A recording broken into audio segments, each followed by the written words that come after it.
अस्सलाम वालेकुम दोस्तों, जैसा कि हमने पिछली वीडियो में बात की थी हार्ट ब्लॉक के ऊपर कि हार्ट ब्लॉक क्या है और इसकी कितनी इकसाम होती हैं। आज हम उसी टॉपिक को आगे लेके बढ़ेंगे और आज हम बात करेंगे कि हार्ट ब्लॉक से क्या अलामात आती हैं, किन अलामात को हमने जो है ना वो सोचना है, समझना है। अगर वो अलामात आएँ तो हमने इसके बारे में डॉक्टर से मशवरा करना है कि मरीज़ को हार्ट ब्लॉक तो नहीं है, और दूसरा कि इसकी तशख़ीस कैसे की जा सकती है।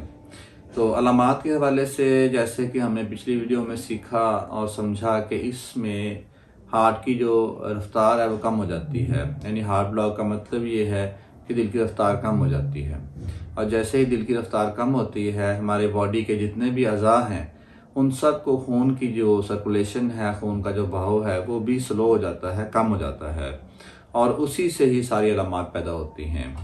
और सबसे ज़्यादा जो अलामात आती हैं वो हमारे दिमाग को खून की सप्लाई कंप्रोमाइज़ होने की वजह से आती हैं।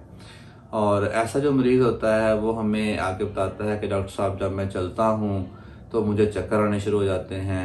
शुरू में ये चक्करों का से काम शुरू होता है। मरीज़ चलता है, वो कहता है मुझे चक्कर आ रहे हैं डॉक्टर साहब, और जब वो थोड़ा सा और मशक्क़त करता है तो उसको जो है बेहोशी की तरफ वो चला जाता है। वो एकदम से उसको बड़ा चक्कर आएगा और बेहोश होकर वो गिर जाएगा, और थोड़ी ही देर में वो फिर दोबारा होश में भी आ जाएगा। तो ये जो दिमाग से मुतल्लिक़ इसकी अलामात आती हैं वो इस तरह आती हैं। यानी चक्कर आएंगे, चक्कर के साथ थोड़ा सा अगर चक्करों का मसला बढ़ जाएगा तो उससे उसको बेहोशी भी हो सकती है, नींद बेहोशी हो सकती है। या नींद बेहोशी से मुराद है कि मरीज़ जो है उसको ज़्यादा चक्कर आया और वो एक लम्हे के लिए उसको बिल्कुल वो सेंसलेस हो गया, उसका जो राब्ता मुनक़ता हो गया दुनिया से, और फिर दोबारा वो उसी वक़्त होश में आ गया। तो इस तरह चक्कर और बेहोशी और नींद बेहोशी ये अलामात जो हैं वो इसमें हमारे दिमाग की तरफ से हार्ट ब्लॉक के पेशेंट को महसूस होना शुरू हो जाती हैं। इसके अलावा जब वो चलता है तो उसका साँस फूलना शुरू हो जाता है, क्योंकि हमारा जो बाकी सांस का निज़ाम है उस तरफ जो सर्कुलेशन है, जो खून का बहाव है वो भी कॉम्प्रोमाइज़ हो जाता है, कम हो जाता है। तो उसकी वजह से सांस जो है वो फूलना शुरू हो जाता है। और सम टाइम हार्ट की जो सप्लाई है वो खुद हार्ट की सप्लाई ही कॉम्प्रोमाइज़ होना शुरू हो जाती है, और सम टाइम मरीज़ जो है ना वो अंजाइना यानी सीने में दर्द की बात भी करता है। यानी डॉक्टर साहब मैं जब चलता हूँ तो मेरा सांस भी फूलता है और मेरे सीने में भी दर्द शुरू हो जाती है। तो ये जब दिल को खुद खून की सप्लाई कम हो जाती है हार्ट रेट कम होने की वजह से। और इसके अलावा चूँकि पूरे बॉडी के जो हमारे मसल्स हैं उनको भी खून की सप्लाई थोड़ी कम हो जाती है दिल की रफ्तार कम होने की वजह से, तो वहाँ उनको फटीग की अलामात आनी शुरू हो जाती हैं।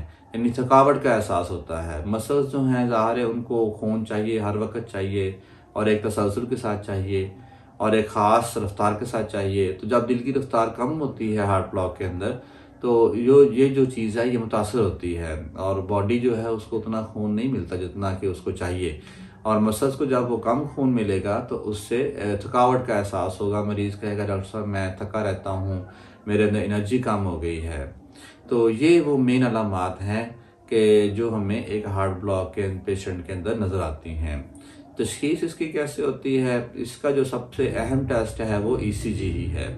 आम तौर पर जब पेशेंट की ईसीजी की जाती है तो उसके अंदर हम हार्ट ब्लॉक को फ़ौरन पहचान लेते हैं कि ये फर्स्ट डिग्री है, सेकंड डिग्री है, थर्ड डिग्री है। फ़ौरन इसके अलामात जो है ना वो हम ईसीजी के साथ कोरिलेट कर लेते हैं, और ईसीजी में ही हमें हार्ट ब्लॉक का बड़ा वाज़ेह पता चल जाता है। सम टाइम ऐसा होता है कि पेशेंट जो है वो उसकी ईसीजी बिल्कुल नॉर्मल आती है लेकिन उसके अंदर ये सारी अलामात मौजूद होती हैं। तो ऐसी सूरत में फिर हम होल्टर टेस्ट की तरफ जाते हैं। होल्टर टेस्ट क्या होता है कि वो एक समझ लें कि ईसीजी की रिकॉर्डिंग करने वाला टेस्ट है। एक बेल्ट सा होता है, वो आपके इस तरह पेट या सीने के गिर्द हम बांध देते हैं।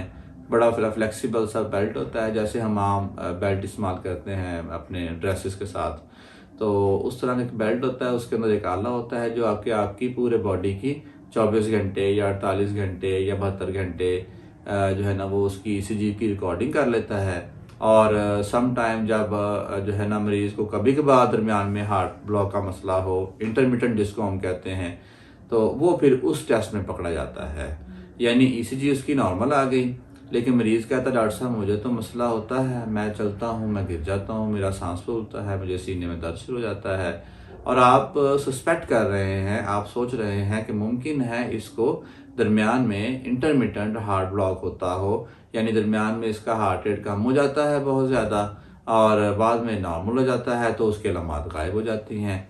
तो उस सूरत में फिर हम ईसीजी के बाद होल्टर टेस्ट की तरफ जाते हैं और होल्टर टेस्ट में फिर ईसीजी की सारी रिकॉर्डिंग करते हैं और उस रिकॉर्डिंग से हम इसकी तशख़ीस कर लेते हैं।